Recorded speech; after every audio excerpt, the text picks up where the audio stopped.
Artificial intelligence is everywhere, but how exactly do we access it? And are there specific benefits for people with vision loss? On this episode, podcaster Stephen Scott joins us to discuss all things AI. I'm Ricky Enger, and this is Hadley Presents. Welcome to the show, Stephen. Welcome back, I should say. We've had you on before. That's right. I must have done something right because you brought me back. And we must have done something right because we didn't scare you off the first time, so it's a good thing. Everything's worked out for the best. Yes. So for people who may not know who you are, give just a brief intro, tell us who you are, and a little bit about what you do when you're not on this particular podcast. Yeah. Okay. So my name's Stephen Scott, and I host a show called Double Tap, which is a daily tech show. And ultimately, it's a show which each day picks up on the top tech stories, looks at them through the blindness perspective, but also we talk about the realities of life with blindness, right? We talk about our challenges, our daily lives, sometimes through the tech itself. We talk about all the cool tech that's out there, and we think, yeah, okay, that's great, but is it affordable? Yeah, yeah. Those kind of questions that a lot of people do have in our community, and we've asked ourselves many times. So we're trying to build a community of people who can, come forward and share your ideas. And one thing we really encourage on the show is feedback and conversation. And I want people to engage. So I'm all for as much conversation as possible. And it's funnily enough, the one thing I get criticized for the most is encouraging people to have an honest conversation with each other. And I think it's really important, especially in today's environment. I think it's more important now than ever. Oh, definitely. So, with that in mind, I think you're the perfect person to talk about today's topic, which is artificial intelligence, AI.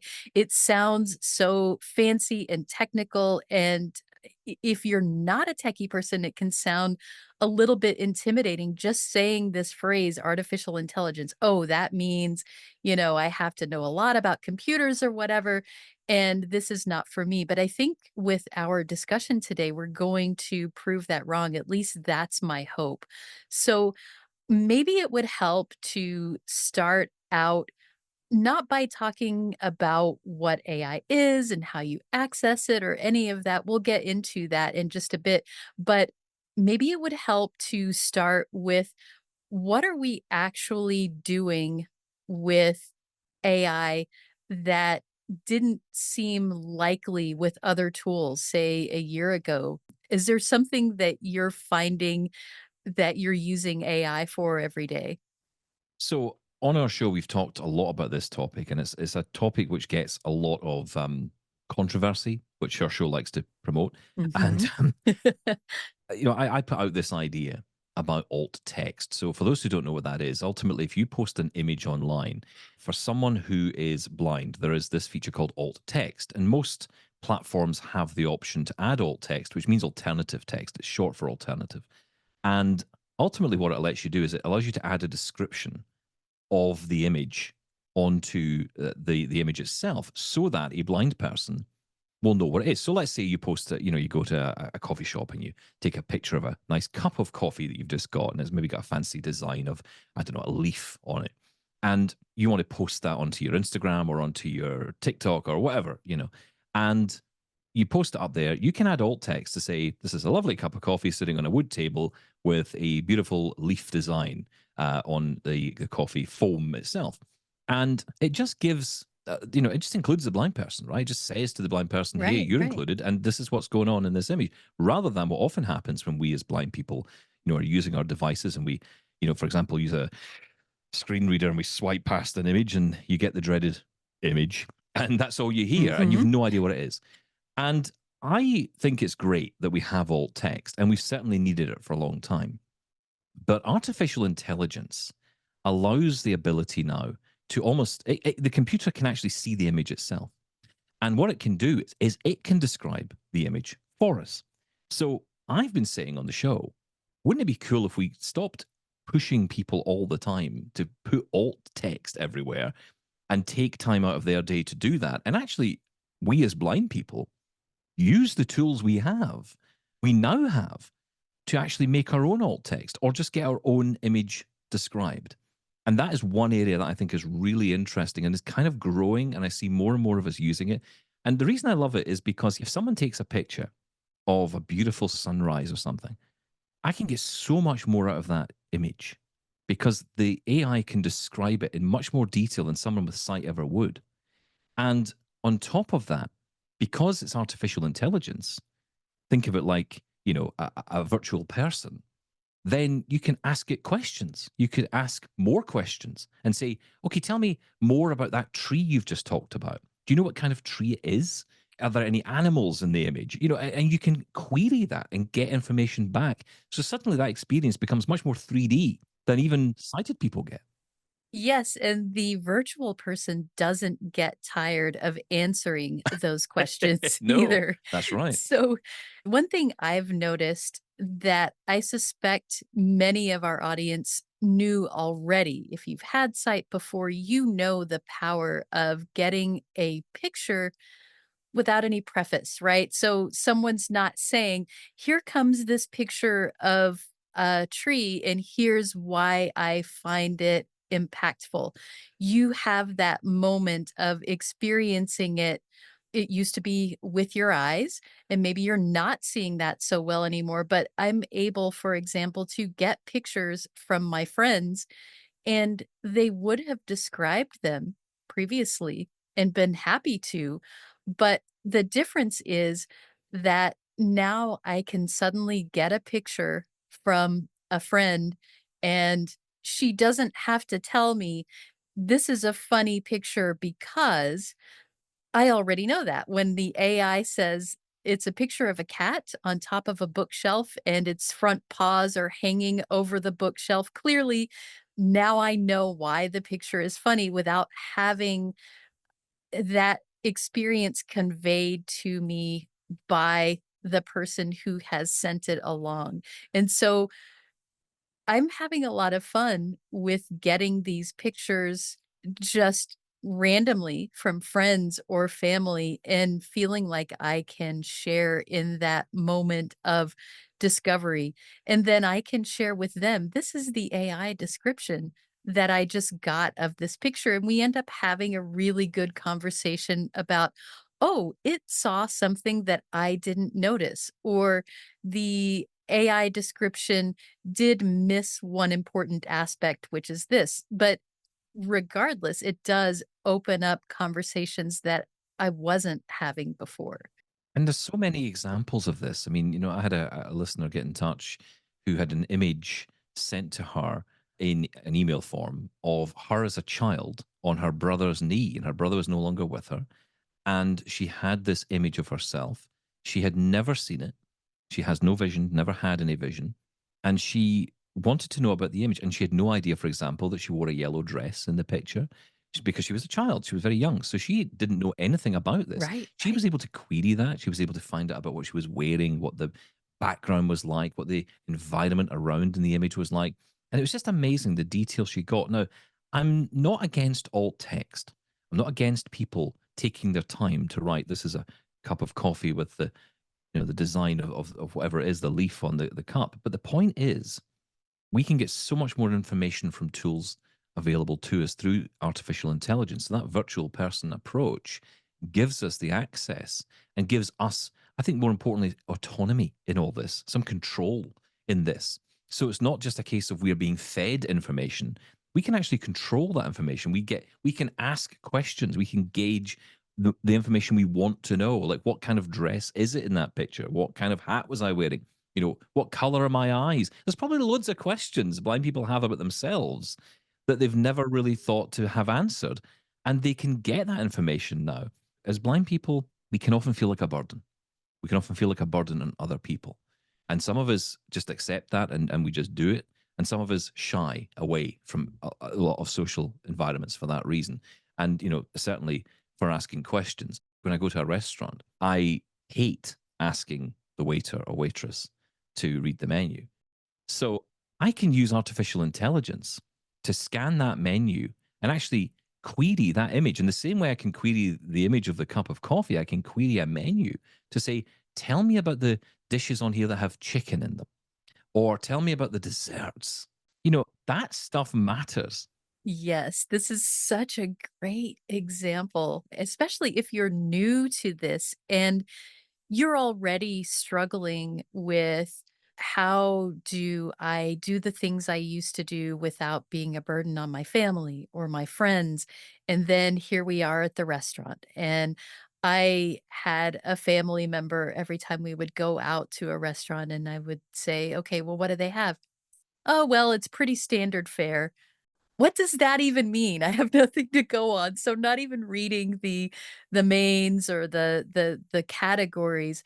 So, I know people are dealing with this and having that ability with artificial intelligence to say, "Hey, I want chocolate. Tell me about that." Yeah. And the image thing is interesting as well because we often think about the image description angle from the perspective of sitting at home. Someone sends us an image, or we're on social media and we find an image and we want to investigate it. I think about, for example, recently, it was a beautiful day. My wife and I had gone to the beach. We'd taken the dogs and we're sitting at, a little picnic table overlooking the beach, overlooking the water. It's absolutely gorgeous. And I just bring my phone out and I snap an image and I throw it into Be My AI. And suddenly I have this rich description of my environment. And I am getting so much more than I can even imagine I'm seeing in front of me. And I've got a little bit of vision, but not enough to really gauge Yeah, too much about yeah. what's going on. And at the beach, I'm able to know that there's an ice cream stand. There's loads more dogs than I thought there were. This is amazing. And I'm getting all this information, and I can query it. I can say, tell me more about the ice cream stand or the prices on it, and it actually told me the prices. And I'm thinking, this is amazing. This is so cool. And this is stuff that enables us to be part of our conversations. So if you're sitting, and a lot of you will know this, if you have a sighted partner, and it's hard to say this, but it's true, we do feel second best sometimes. We certainly feel second class. And it's not by the fault of anyone. It's not by the fault of your partner. It's not intended by your partner to make you feel that way at all. But we just do because we rely on them to give us information. And when you can provide that information, for example, hey, the ice cream stand has a sale on. You can get 2 ice creams. Suddenly you are in possession of information and they go, "Oh wow, okay, cool, let's do it."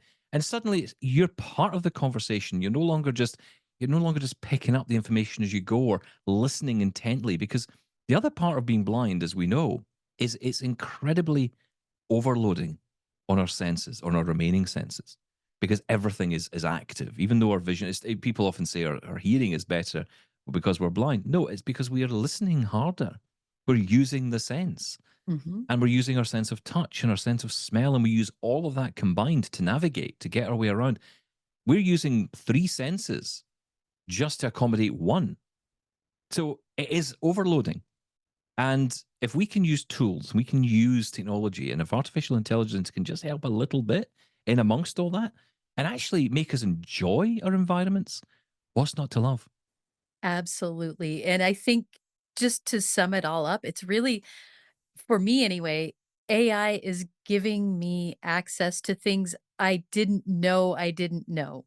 So maybe I thought before I had a pretty good idea of the things around me, but just like your example with the ice cream stand, I didn't know there was an ice cream stand on the beach, and I didn't even know that was a possibility, so I wouldn't have thought to ask. But with AI giving us those descriptions, suddenly it's amazing at just how much more detailed the world is, and again, with people who knew this. Maybe you are listening and you've been sighted for a long time, and suddenly you're not seeing things as well as you used to, and you're missing those details. This is a way to get those things back. So before we talk about how we are accessing AI and just giving some tools that we're using, is there anything that you have been really surprised by or any way that you are using AI that is maybe not so obvious? So, we did a feature on the show about an app from Honda. the car company. And it was interesting because you would never really put a car company next to blind people, right? Unless you're Mhm. talking about driverless cars, perhaps. But Honda had come up with this idea for an app that allowed people to use the latest in artificial intelligence in the same system that we're talking about when it comes to describing images. The app would take a series of images from your phone. So essentially, as you're driving along a road, you hold your phone up out of the window, and the phone will take a number of pictures, snap, snap, snap. You're unaware of it. It's just doing that in the background. And it is then stitching those images together and building a picture, and then relaying that back to you in poetic language. So it's telling you what you're seeing as you're going along. So suddenly you're in a position where, something may happen on the road or be happening, passing by, or whatever it might be, and suddenly you are aware of what's going on. The point is that this is the kind of stuff which I think is great for inclusion and bringing us together. I don't want to just sit in the car or sit on the coach or sit on the train and just be unaware of my world. I want to be part of it, but also part of it in my own way, on my own terms. Yeah, you can say, like, "I don't care about the signs, I care about the scenery," or vice versa. You have that choice. That's right. And then it goes one step further because the next big iteration of what is called GPT, and that this is it all gets very technical at this point, but it is complicated stuff, right? I mean, it's not easy to get your head around. But ultimately, if we sort of just keep in the image description approach, let's take it to the next step. The next thing that's coming is video, live video. So what will happen is the camera will be able to take live video and then respond to that. And I've seen some amazing examples, and I think this is where things get really exciting. So one example recently was from Be My Eyes, and this is the volunteer-driven app, of course, that has an AI component to it as well. And they are about to release this at some point in the future, where it will be able to use the camera to allow you to, or allow the app, I guess, to see out of the camera and then respond to you in real time. And the examples given include ducks playing in a pond. And the ducks are playing in the pond, and you ask the question, and you say, "Hey, what are the ducks doing?" And it will give you an audio description of everything that's going on And it's happening in real time, right? in real time. So, like, if the duck puts its head under the water, it's going to tell you. If the duck brings its head back out of the water, it's going to tell you, and it's going to do it all with a beautiful voice, and it's going to tell you like a story. And my favorite thing from Be My Eyes, which they demoed in a video, was hailing a taxi.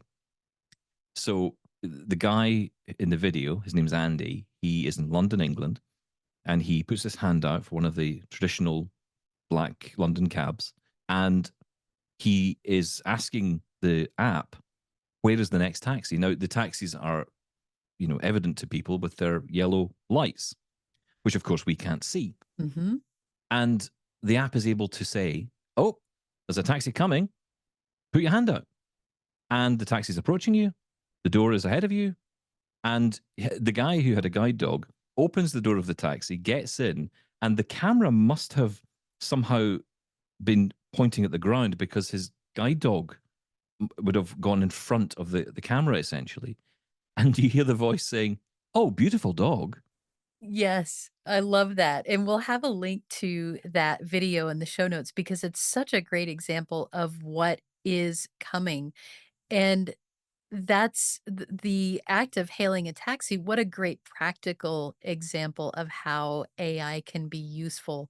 Imagine, I don't know how many of you have gotten something new and you're trying to figure out how it works or how to put it together. And so you go to YouTube and you search for the video and it starts playing this lovely music and it keeps playing the lovely music. And there's more lovely music and it says nothing at all. And so it's music with no description. Imagine using AI to then get access to, not having to feel that frustration of, well, I guess I'm not doing this right now. I guess I need someone else's assistance to figure out what is in this video. If it's 3 in the morning and no one else is awake, and this is the thing that you want to do, and the only thing standing in your way is having knowledge of what is on this screen, AI will be able to give you that information, which is amazing.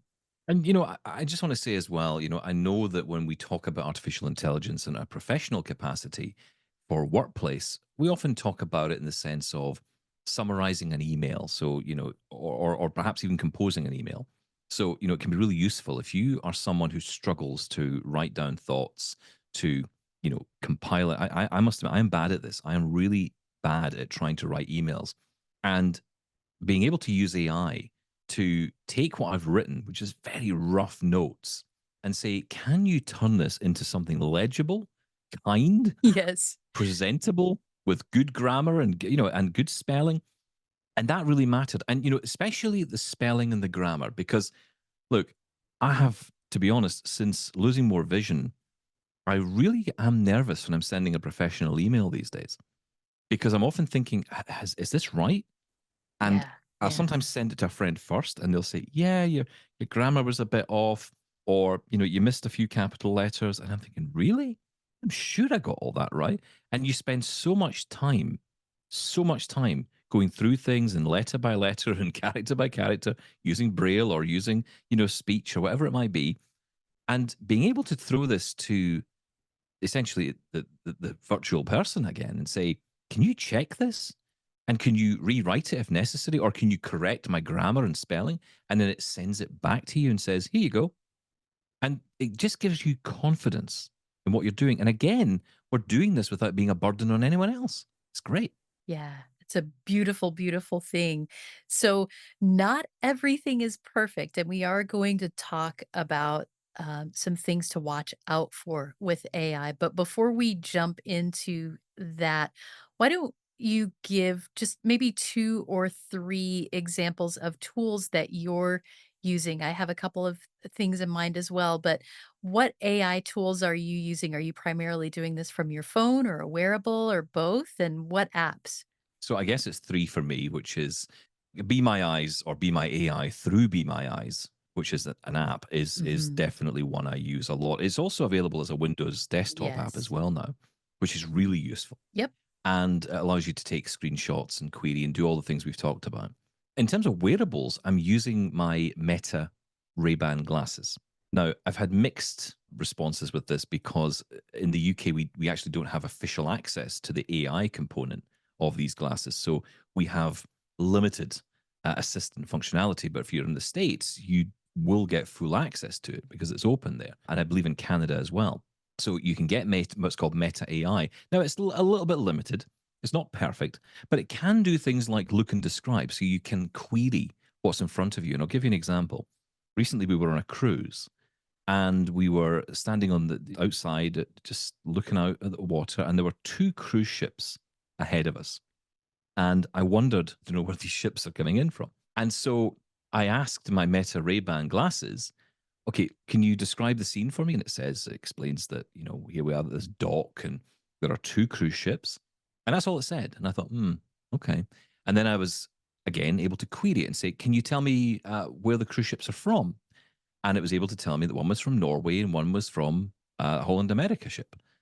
So I was able to get that information just from the glasses, which is amazing. I mean, that's on top of all the usual things you can do with these smart assistants, like, ask the time or, check the dates and all the things we've kind of become used to. Making calls as well. I mean, it's more than just that. You can make calls, you can do WhatsApp calls.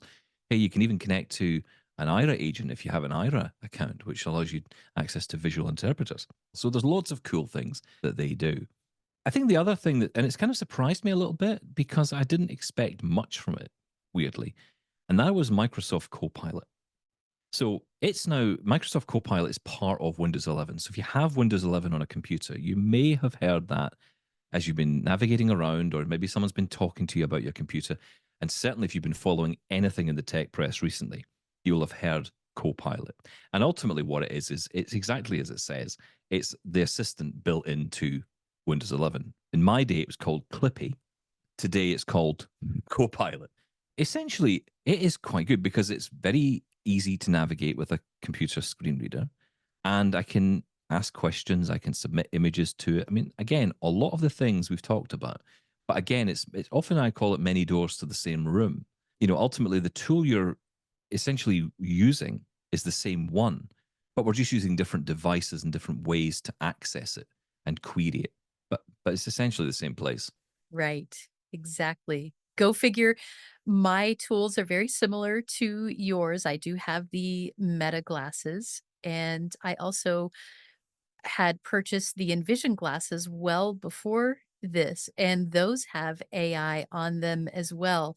And the difference between Meta and those is that Envision was designed specifically for people who are blind or low vision. And so there are things that it may do with a bit more thought toward that than just the standard Meta AI, where those the AI in the glasses was essentially meant to help you to caption a photo to post to Instagram or to let you live stream and then use the AI to sort of write the description of what you're streaming. It just happens to be useful for us as well. So the Envision glasses is one. Microsoft Seeing AI has an AI component as well. It is in the name, but they have recently added a bit more to it as far as describing things in a room, describing a scene, things like that. There is an app called PickyBot, Piccy bot, and this is kind of an interesting one.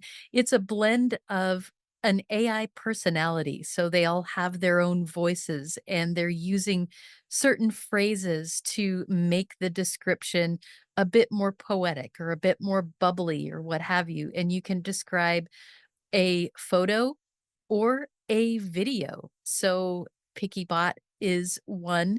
And the one thing I've been using that we haven't mentioned just yet is it is still Be My Eyes, but I'm using it to do some shopping. So I'm able to share a product page from Amazon, for example, and get a description of this product, which is really helpful if you're trying to determine the color of something or get an idea of its design. So those are my tools, but sometimes no matter how good the tool is, there's the possibility that it can get it wrong. So have you had any instances where the AI will very confidently tell you something which turns out to be absolutely not true?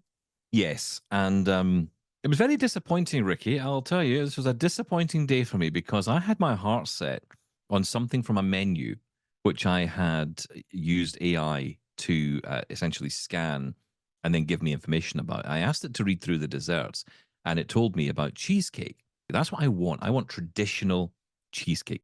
I said, great. So when the waitress came over, I said, I'd love the cheesecake, please. And she said, we don't have cheesecake on the menu. And I'm like, well, according to this, you do. And she said, nope, definitely not. And it turned out it was a cheese board Oh, that it had, no. but it made it up. Yeah, It just just, made it I up. don't know, it must have seen cheese and said, hey, let's just say it's cheesecake. And that's part of the problem at the moment. And it is a very interesting dilemma because I've seen people say, well, look, if something is so inaccurate, why would you trust it at all? Because it could just be feeding you any old information. But the truth is that this is an ongoing process, that this is being fixed. And bear in mind, this has only really been around for about a year or so. I mean, as in some of the models that are being used to give us this information. I mean, AI has been around for decades, but Yes. the kind of models we're using, they're just fairly new and certainly fairly new to most people. So there's a lot of learning to be done. We're at very early stages. And of course, this is the worst it will ever be. And there are examples and some really bad examples of things like it's where you mention you're blind in a conversation with an AI and it apologizes to you. And actually that gets to the heart of the problem. The information inside AI, I mean, this is not some sci-fi contraption dreamt up in a lab.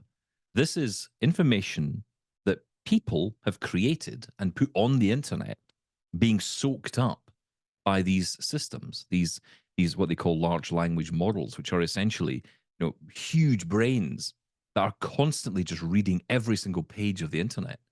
And so if there's lots of information online about blind people being poor and needing charity and lots of opinions, negative Yeah. opinions, ableist opinions, all that stuff, then that is what it's getting. It inherits those biases. Yeah. Exactly. And that, of course, will apply to race, it will apply to gender, it will apply to sexuality, it'll apply to everything. And that is a challenge for the generations to come that are building this technology, the companies as well that are building this technology. How do you engineer all of that out of that system? There's no easy answer to that one.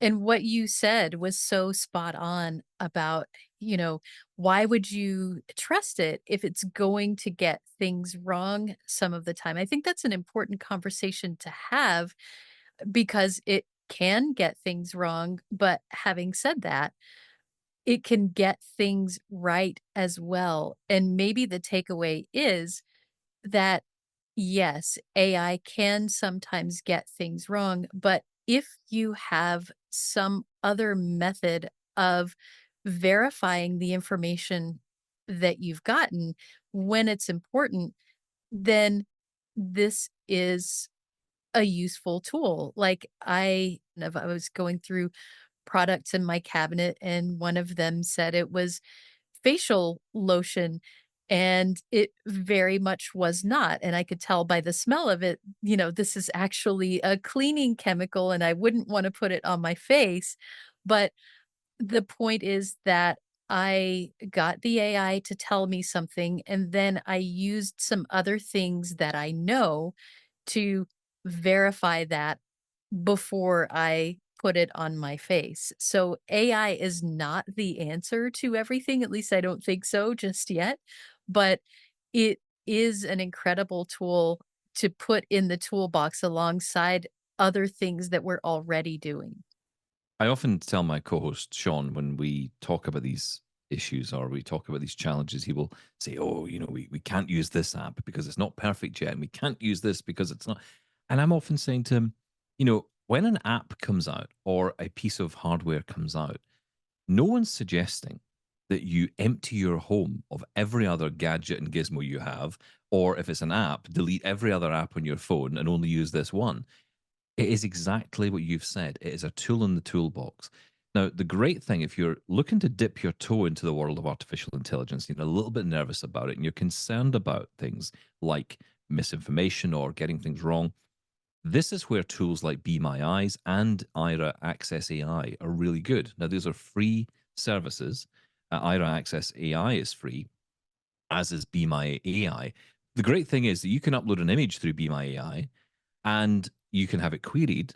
But then if you're unsure, you can connect with a volunteer, and that volunteer will check that image for you and say, yes, that's correct. That is exactly what you think it is, or, you know, it is the right color, or whatever it might be. And the same with Access AI, the difference being you're dealing with trained agents. So, I think it's really useful to know that not only are there tools out there that are great to get you into the world of artificial intelligence, that get you using it, but you've got that backup in place as well, so that should you be unsure and you've no one else around to ask at 3 o'clock in the morning, or you live alone and you have no one else to ask, you can get that support from a volunteer. And I do love Be My Eyes with the volunteer factor. I mean, I love Ira as well, but I've got to say, I think it's because there's such a sense of happiness from the people who connect with us on Be My Eyes. They're so pleased to help. And I love that. I love that. And they're so willing to help. I remember trying Be My Eyes, and I remember the story that got me, but way before AI, was I'd gone into a store, and I remember I had bought a card for my wife the previous year for her birthday. And when I got home, she said, "It's a lovely card. It just happens to say happy anniversary on it." And I said, "Okay, that's not great." And it was because I was being that kind of stubborn guy, I'll do this myself. No one's going to help me. I don't need help. And then the next year, when I'd gone back to get another birthday card, I brought Be My Eyes along. And they pointed me to this beautiful card, which was really nice. They read all that, spent ages with me going through the card. And honestly, I actually got emotional at the end of it because I thought, I've never had that before. And I've never had it on my terms. Because a salesperson, yeah, okay, they'll help, but they don't quite connect in that way. This person knew what the role here was. And so AI can add a lot to that and can do a lot with that. But let's not forget the human aspect as well. And it's obviously there's a backup. Wow. What a beautiful way to sum that up. I love it. We do, by the way, have a podcast with Mike Buckley of Be My Eyes. So if you're listening and thinking, sounds like a neat app, I should figure out what that is, we'll have that in the show notes along with all the other tools and videos and things that we've mentioned here. And that has been a lot, but I knew that you and I would have a fantastic time, Stephen. And talking for just this length of time is difficult because I know that we could carry on. But thank you so much for joining us and sharing your thoughts about this. Very cool. Oh, listen, anytime. Thank you for coming on. And, I've got to say, Hadley is such an amazing, amazing organization. And the work you do to support blind people, people, who are coming to sight loss, you do such amazing things. And I've learned a lot from this organization. So thank you for allowing me to be a small part of it. Yes, we appreciate that. Thank you. Got something to say? Share your thoughts about this episode of Hadley Presents or make suggestions for future episodes. We'd love to hear from you. Send us an email at podcast@hadleyhelps.org. That's podcast@hadleyhelps.org. Or leave us a message at 847-784-2870. Thanks for listening.